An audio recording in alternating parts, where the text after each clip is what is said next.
Welcome back, everyone.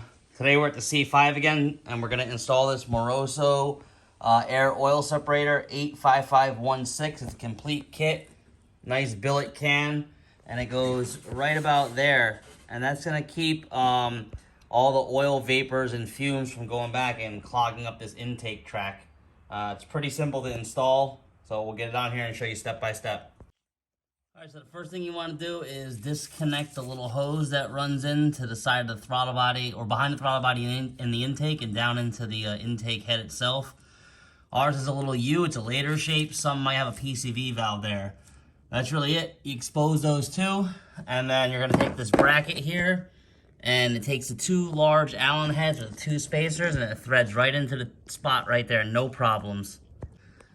All right, we have it installed. It's super easy. It should take you no more than 10-15 minutes to install this thing.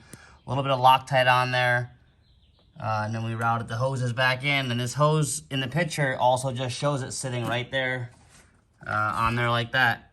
So we should be good. We're gonna button everything back up and see how it looks. All right, and that's really it. Completes the install. Start it up and check your car. Make sure there's no air leaks.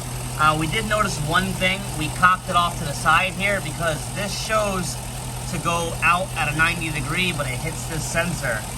It'll fit, it doesn't interfere, but we didn't like it, and it doesn't matter that it's cocked sideways for us.